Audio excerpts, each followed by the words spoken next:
ได้ออกลูกกระซอนจะขาดการมาใส่น้องว่าโอ้โหเป็นอะไรสารเกศก็สารเกศนะครับว่าได้เห็นมันเพิ่งจะกระสาไม่ออกลูกกระซอนโยวันโนโสตังตาสัพพะสิ่งใดอย่างไรนี้นะว่านาเรียนที่พอมันได้หลายเถื่อนอนุโมทนาบุญในความสัตย์คืออริยสัพย์เสด็จสัพย์เหล่านี้เนี่ย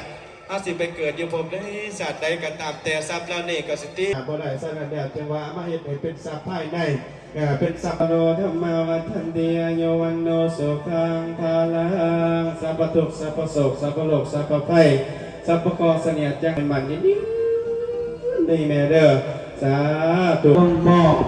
เมืองหน้าเด้อวันคำนำสู่โศกดีปีใหม่โศกใส่มันเดินก่อนผู้มาหอดแล้วสันเดย์เนาะญาติโยมเฮาผู้ใดสิมาคำไว้เป็นว่าคำวัดคำว่าคำพระพุทธศาสนาไว้ให้โยมกับเฮากับโลกกับหลานเป็นดอกจิตในใจบ้างแล้วบ่ถือหูกระทิมกับทองหูฮักว่าเก็บห่างๆมีลำได้ย่อยยังไงเงาๆเด้อพ่อบุญสวรรค์เด้อสาธุมากุจักหัดแพงกันไปณสถานที่วัดดันแดงแห่งนี้ก่อนวัดศิษานอกเพราะเป็นศพเป็นไส้เป็นนิมิตหมายอดีตงามกองเงาในการใส่ชีวิตในประจำปี2026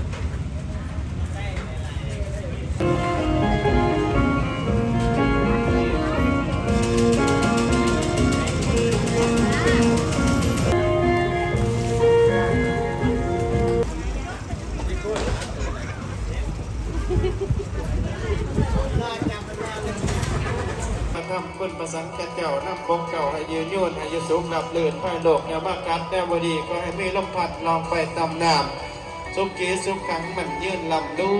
วยก็ออกคำตันมาตะบานหน้าเสี่ยวก็สิเมนมาตะทางบนละมากใส่ท่านนี่นี่เดี๋ยวจะมาบนลายสายยาวทอดย่อมแม่ตัวใหญ่เข้ามาตะบานโมทนาเป็นตูนแต่มัตตบานมอร่างว่าโมทนาสาสนาห้องคำซอยตะมาอีกจำนวนปัดวันไอ้ไพ่ปัญญาไทยนี้เต้าหกเน้น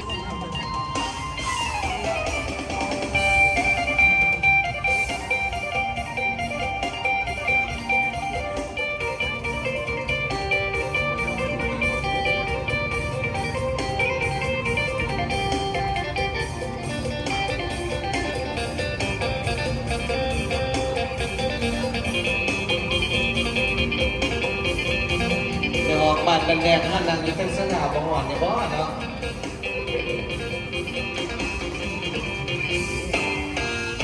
ซื้อจากไหนได้หันไม่ออกไส้มัตตบาทในนี้วาดสว่างเนี่ยใจวันสว่าง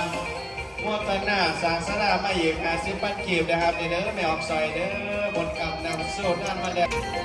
เอาส่งปีใหม่เด้อ Happy New Year 2026เด้อบอกแมวเข้าMay you be happy forever วันมาเนาะก็ให้พวกเจ้ามีความสุขตลอดกาลสิเด้มาหอดวันดันแดงแล้วก็ให้มีแต่โศกแต่ใส่มีแต่ความสมกายมีแต่ความสมัยใจไปยังข้ามาอย่างของสดใส่มาตกตาลทุกคน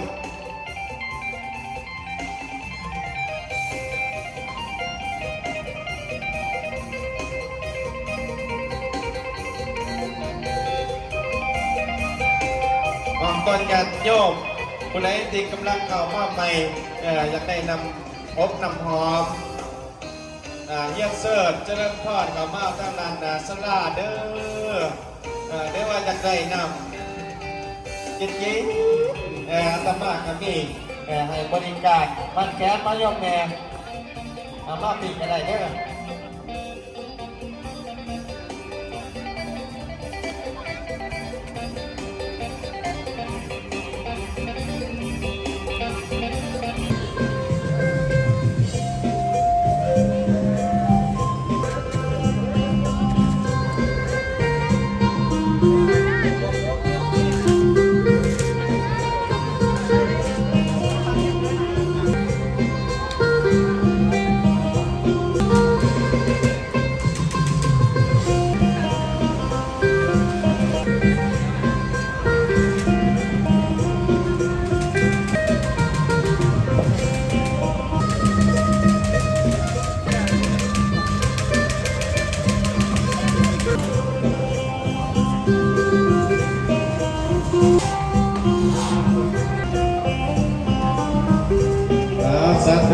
ธุโยมผู้ใดสิเสียงโศกเสียงซีสิผูกคอต่อแข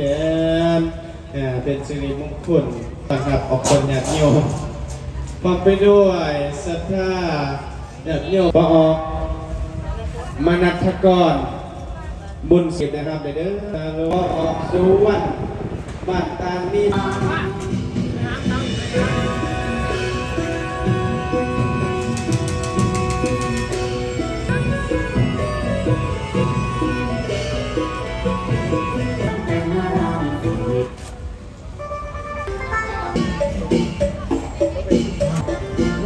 ปัญโยสุขังภาละ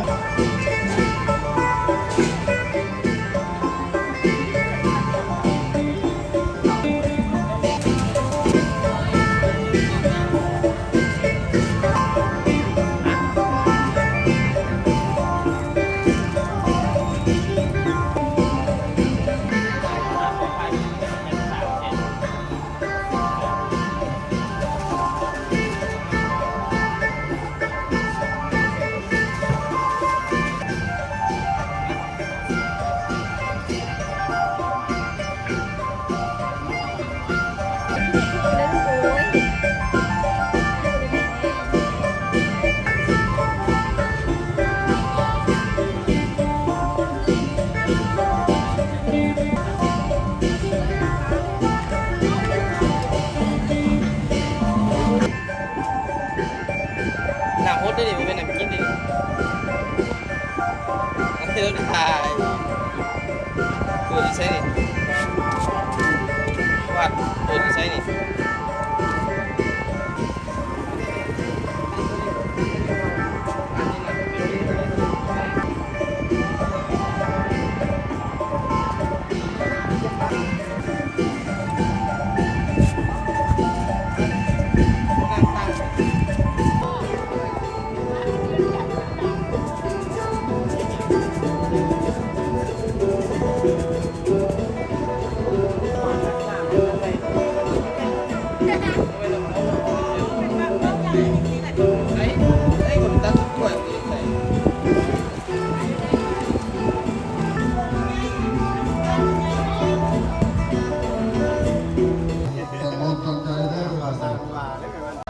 ไม่อันหนึ่ง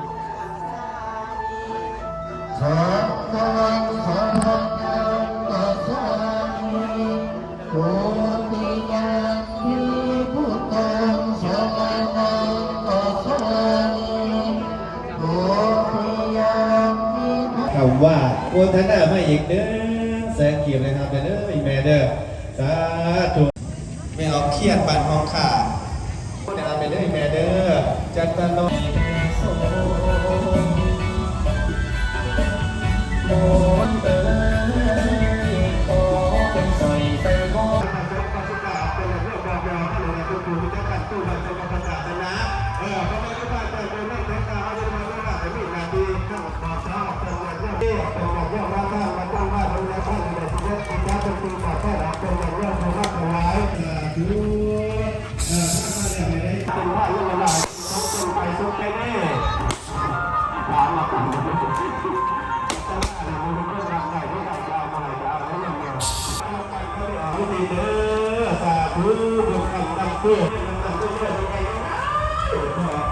บ้านวัดมาวัดวัดนันแดงบางอ้าวแล้วอย่าลืมจะป่าจะเสียโอกาสอดีเองงานความสิครับดาวเต่าขึ้นเมื่อก็ยกใหญ่เป็นบัตรอื่นเมื่อไกลในเงินในศาสตร์ในจิตในใจมันเป็นสิริมงคลให้กันตัวเองในการใส่ชีวิตประจำปีพศ2569มาบูชาพระตักเอาเลยตามมัธยสายใจศรัทธาภูมิก็ให้น้อยภูมิก็ให้ภูมิน้อยก็ให้น้อยภูมิร้ายก็ให้ได้มันเยื่อสาธุเกี่ยว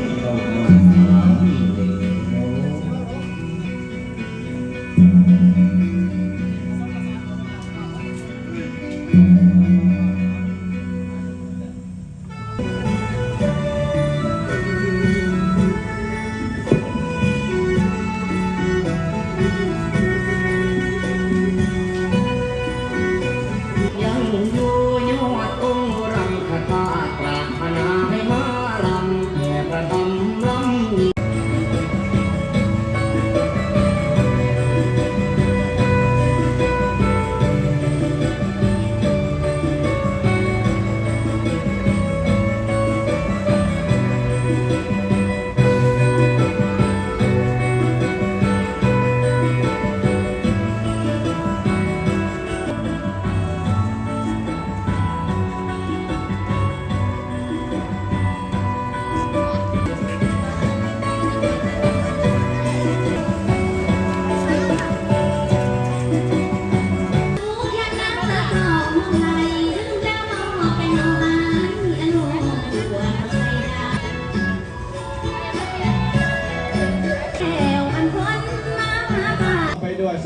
ทธาแม่ออกยังได้นี่ออกเฮค่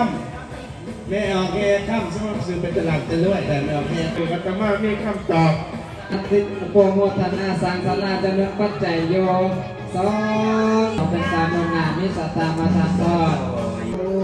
สามตัวให้เดินกวงสุขความเจริญดำเนินด้วยจากโวยไพ่พาลาไว้วาลุกสีดุงเรื่องเดินทางต้องเป็นเจ้าภาพศาสนา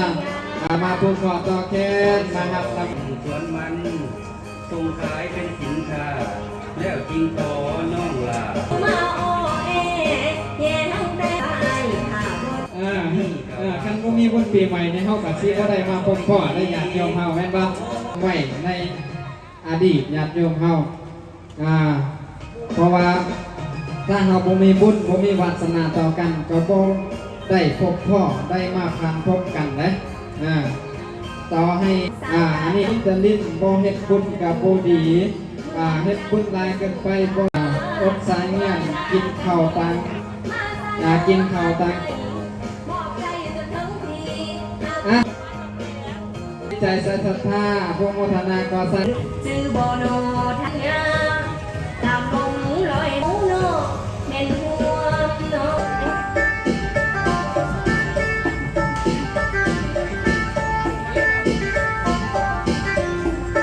เอาเพียงสวรรค์เด้อให้ปีปูมาอุดหนนหลายๆมื้อนี้มื้อสุดท้ายแล้วหรือว่าญาติโยมใดที่อยากกินกาแฟไปลองไปอุดหนนเจริญพรยับเข้ามาเอาตนญาติโยม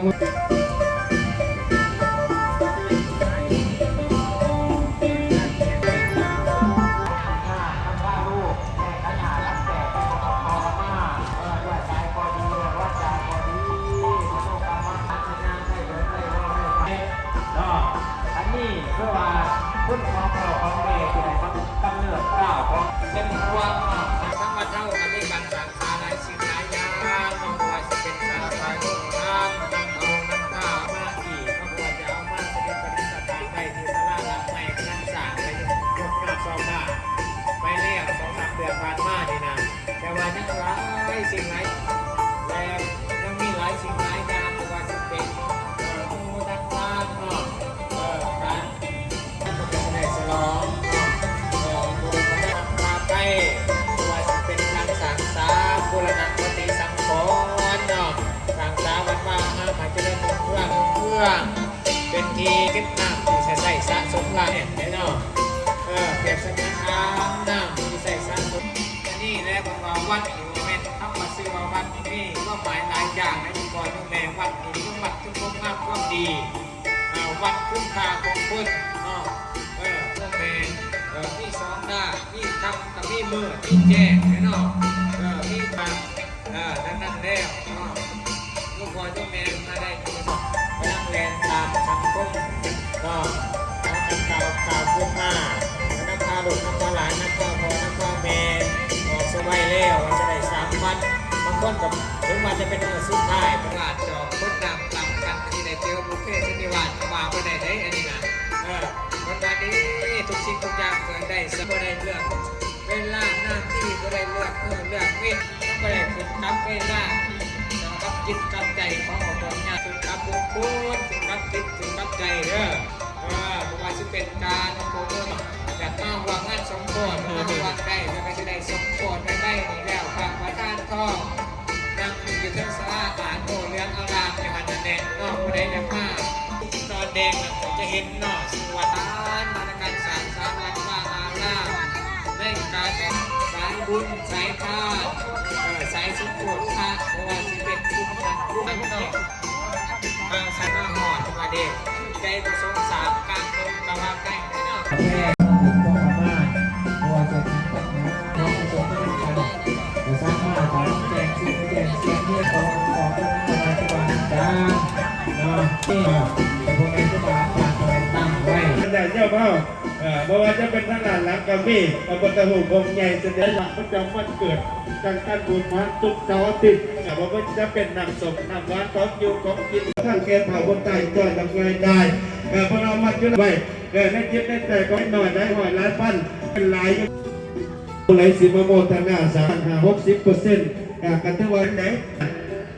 สางสลาองค์ครับโดยปาจันใหญ่พระวันประจำนวนปัจจัยหนึ่งแต่ได้บนกำนำโจ้การสุดท้ายของหมู่เฮาที่จะได้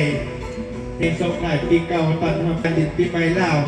สนั่นแล้วสาธารณไปอยู่200 7 สิน 300ก็ว่ากันไปแต่ว่าเอาก็ตามบรรดานี่ต้องมีสินหาเป็นผู้ป้องกันภัยสิไปสิมาทั้งไหนหายเจ็บหายปวดหายโรคหายภัยนะแม่เด้อ